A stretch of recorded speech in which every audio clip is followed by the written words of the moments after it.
I'm going to go to Google Earth first. You could just do a search for Google Earth. Should pull up something that looks like this. You can use your mouse to zoom in and out. Okay, well, let's just say I want to start finding some shapes of these kind of lots of junk cars. I mean, I already have kind of like a square here, triangle, rectangle. And you'll notice for mandalas, you're going to be putting all these shapes together, cutting out these pieces, and then all these different shapes as you're rotating it around, creating this mandala. It's going to build up with lots and lots of detail, all just from simple shapes and objects that are repeated. So let's say I like this square right here. I need to take a screenshot. Now, if you're using your personal computers or something, especially if you're using a Windows computer, a screenshot may be a little bit different. But on a Mac, to take a screenshot, you hold down Command, Shift, and the number 4. And then the cursor changes to these kind of crosshairs right here. Now I can click and drag over an area. And I just got just that square. However, more than likely, you're going to have something that's maybe a little bit larger area. Let's say I want something like the triangle of these cars here. Command Shift 4. I might just take a screenshot of a larger section. And this is where we're going to have to cut this out in Photoshop to get just this triangle shape. All right, so that is how you take the screenshots. I would spend time finding interesting stuff. I would not stay around Birmingham. Like, you have literally the whole earth to work with. Like, why not go crazy? Like, go to the South Pole or, I don't know, anywhere. I mean, it's literally the whole earth. So expand your horizons. Then once you have some of your screenshots, which you're going to want to save, make sure as you start your project, save your project on your hard drive or computer, whatever it is. Make sure these screenshots are organized and backed up and saved, because you don't want to lose them after spending a lot of time searching the earth and taking these screenshots. So now I'm going to come to Adobe Photoshop. Going to make a new file. This, again, similar to Illustrator. I'm going to change this to inches. We'll do 11 inches wide, 17 inches tall. And resolution, we'll just change this to 72. 72 is the least amount of information that you need for screens. Resolution for printing is 300. You need a higher resolution to have a better quality for print, but for screens, all you need is 72. Keep our color mode as RGB. Again, this is red, green, blue for screens. We're doing this completely digitally. And everything else you could just keep the same. Title of the project, something like Project 6, your last name, and press Create. All right, so our interface looks a little different. This is what it kind of looks like in Photoshop. And again, I know my screen might be a little bit squished compared to what you're seeing. So try to make adjustments for your screen and find the stuff that you may not see on mine. So this is our canvas that we're working with. And over here, we're going to be using the Layers panel quite a lot. So make sure you find your Layers tab. Bottom right, little square with a plus symbol. This is how you make a new layer. You'll be using that a lot as well. And if I go to Finder, I see my screenshots. What I like to do, and I know there's several different ways of doing this. You can import and place files directly. I just find it to be easy. I have my Finder open. I see my image file. I can just click and drag it over. And it puts it on its own layer. But you have to click the check mark here where it says Commit Transform. So anytime you scale or manipulate the size of one of these layers, or you place it, you have to press the check mark. A lot of times people forget this, especially getting started, because it's not like Illustrator this way. So if I try to like change it, do something like, wait, hold on, why can't I do stuff? It's like rotating, okay, whatever. It's because I have not placed it yet. So I have to click the check mark. Now it's there. I can move around. I can start working with the other layers as well. Okay. So again, plus, Command plus and minus for zooming in and out. And now I want to get into cutting out this shape, this triangle. So pen tool is keyboard shortcut P. Again, it's also over here under tools. And I'm aware there's going to be a mistake that happens, but I'm going to do it on purpose anyway. Actually, it may still work. But so let's say I'm going to click around this shape to make this triangle. And now it's made this path, the shape I want. I have to turn this into a selection. So I can right click or control click on the path I just made. And you'll see an area that says make selection. Click on that. And right now I'm going to leave the feather radius at 0. I'll do it again later. I'll show you what happens when this number gets higher, but we'll keep it at 0 pixels right now. Press OK. Now I get what's called the marching ants. Shows the selection in this area here. If I delete it, I can press delete. Oh yeah, so here's the mistake that I was referring to. So I guarantee something that will happen. So you'll probably forget until you kind of get into the habit of it. When you import an image like this, right now the layer is a smart object. We need to change it. We need to rasterize it so it sees it as pixels so that we can start making these edits. So to do that, and you can tell the difference when it has this little icon here on the layer, that's when it's a smart object. If I right click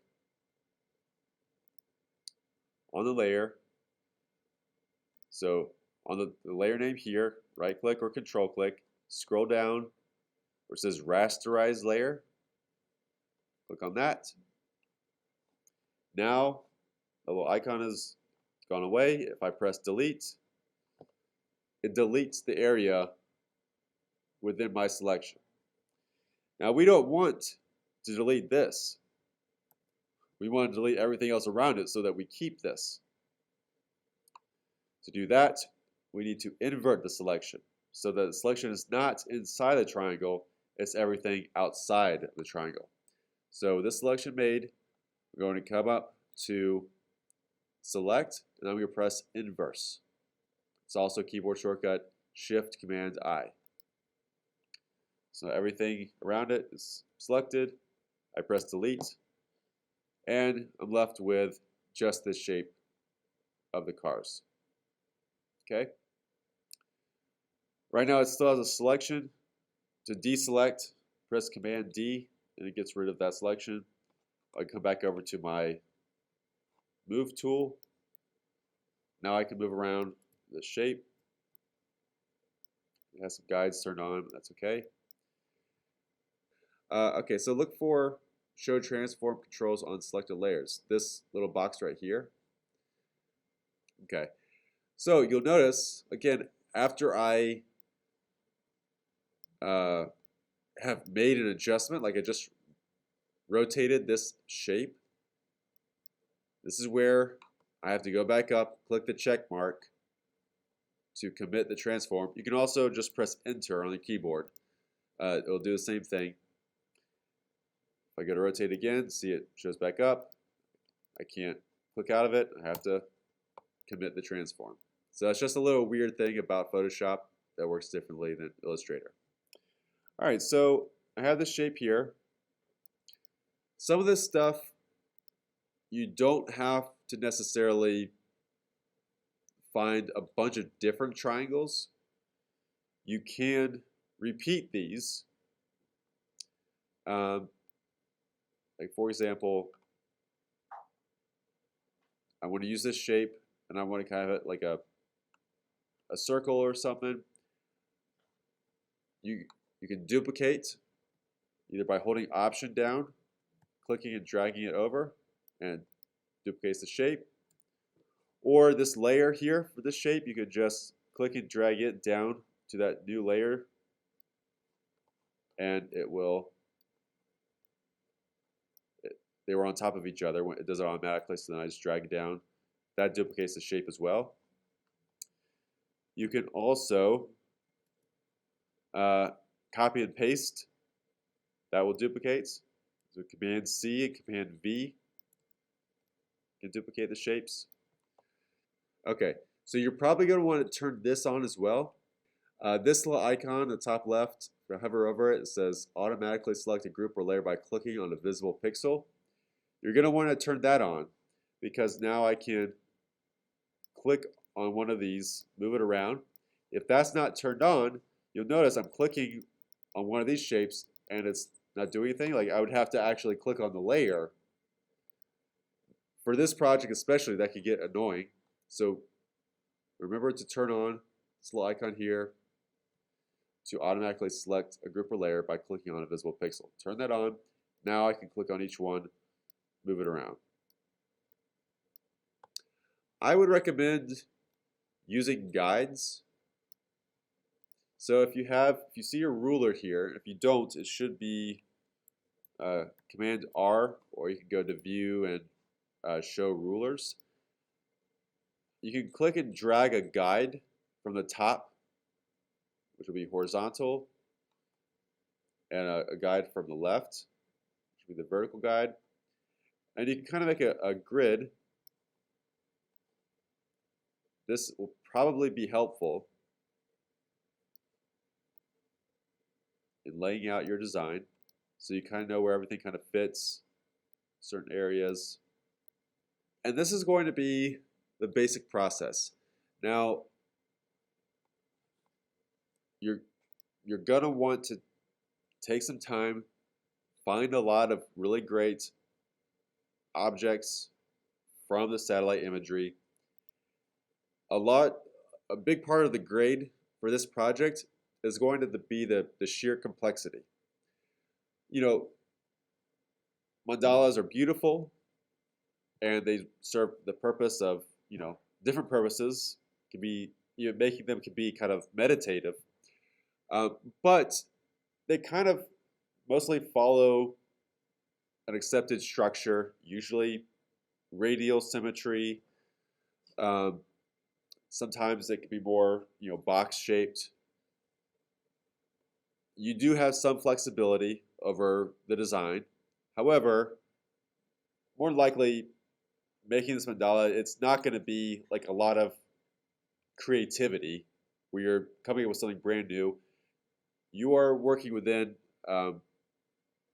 something that's been around for thousands of years. Okay, so you don't have to reinvent the wheel. I would focus more on finding plenty of really amazing shapes, interesting objects from the satellite imagery, putting them in here, and then as you start combining them, now they don't all have to overlap, but I do imagine, let's find something out in the desert here. I do imagine it probably will look more interesting if you have some of these shapes overlapping. I'll go and do one of these irrigation circles also.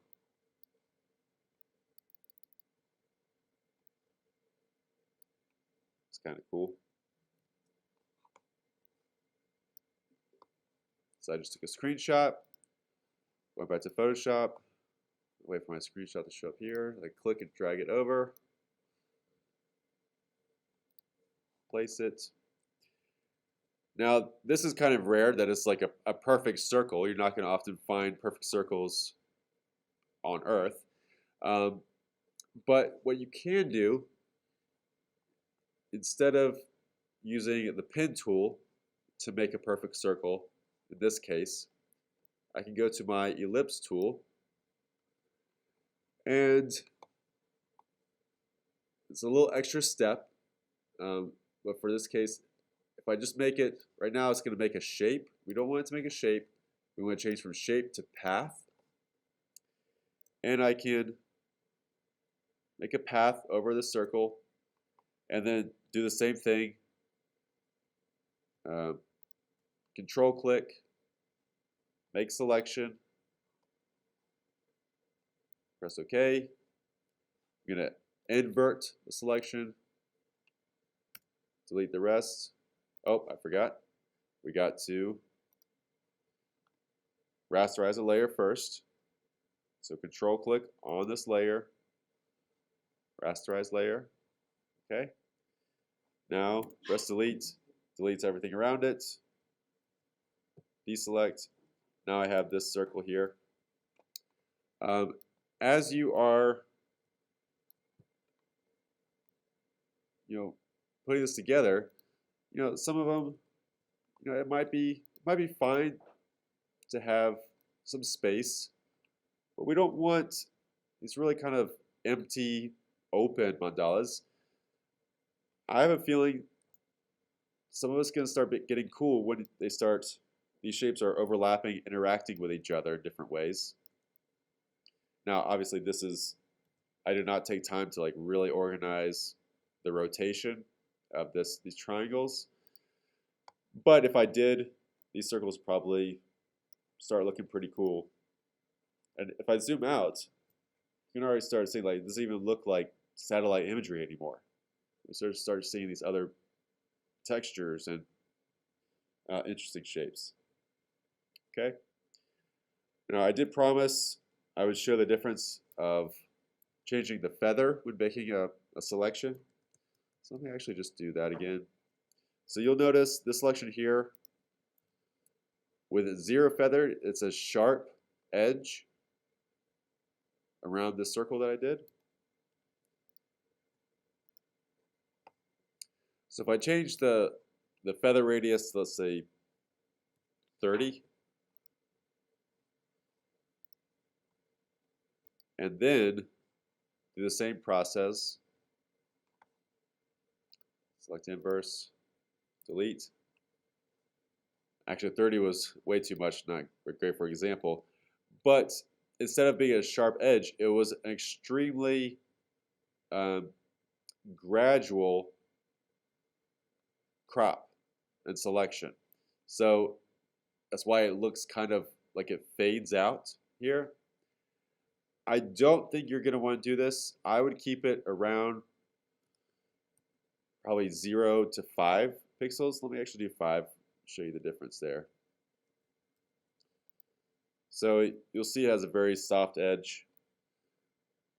I mean, it could be useful for having things kind of blend together a little more, but I don't know. I feel like you're probably going to want to keep it at 0. But just so you know what that number does, and if your computer defaults to a higher number and you're like, why does it look like fuzzy like that? Now you know, take it down to 0.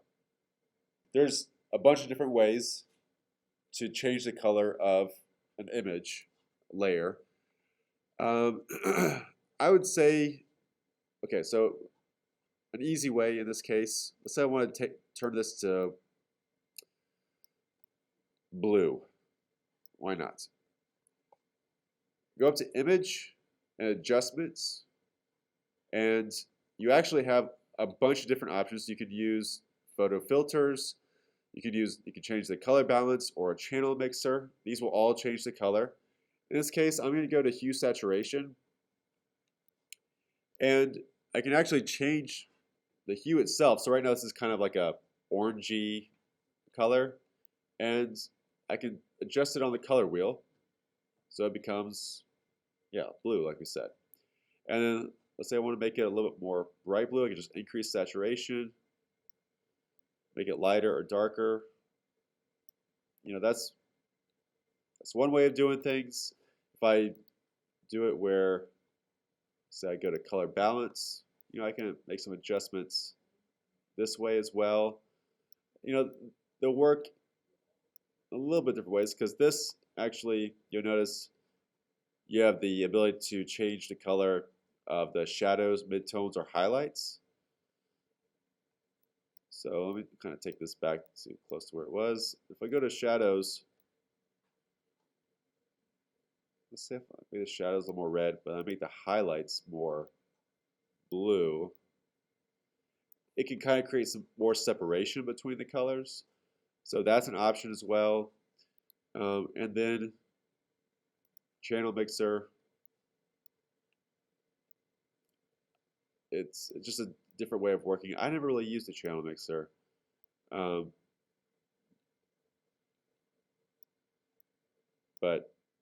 yeah, it works. Is this kind of what you were talking about? So the other thing, so when you do that, that is called destructive editing. So that process I just showed you, where you have the layer selected, you go up to Image, Adjustments, and you do something with one of these.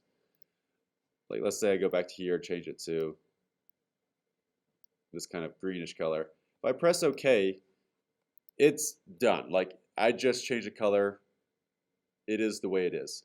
Now, sometimes, the good thing about Photoshop is that you have some options to make kind of live adjustments to certain layers, where you can edit them at any time.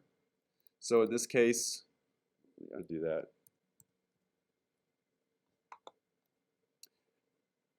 You have this adjustments panel right here, this tab. You have some of the same options, like hue saturation, channel mixer, where's the other one? There it is, color balance. But let's just do the hue saturation again. If I click on this, and so things are a little bit compressed again on my screen, but you'll see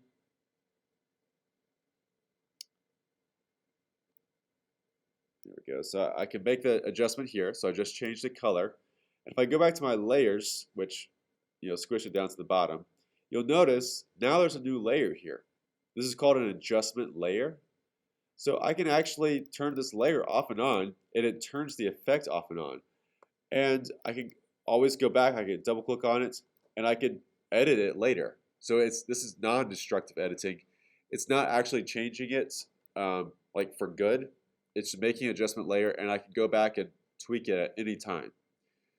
And that's usually how I would work.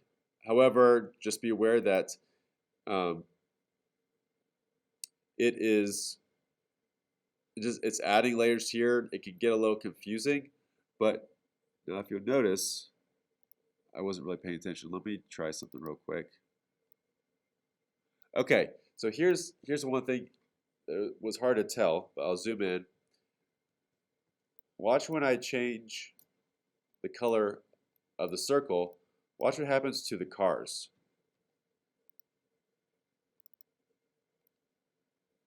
So they're all changing also. So that adjustment layer changes everything underneath it. So if you want to only change just one layer, you have to, this one, yeah, create clipping mask. Let me double check. And so the clipping mask, it works a little different than what we did in Illustrator, but doing it that way it adds this little arrow. You'll see this little arrow here as saying it's affecting the layer directly underneath. So now that when I change it, the cars are not changing, it's just this layer. So that may be, it's a little extra, a few extra clicks. And if you're not really worried about needing to change the color later, you could just say, you know, I don't need an adjustment layer. I'll just actually change it here, hue saturation, make it blue, bluish green, and be done with it. You know, that's an option.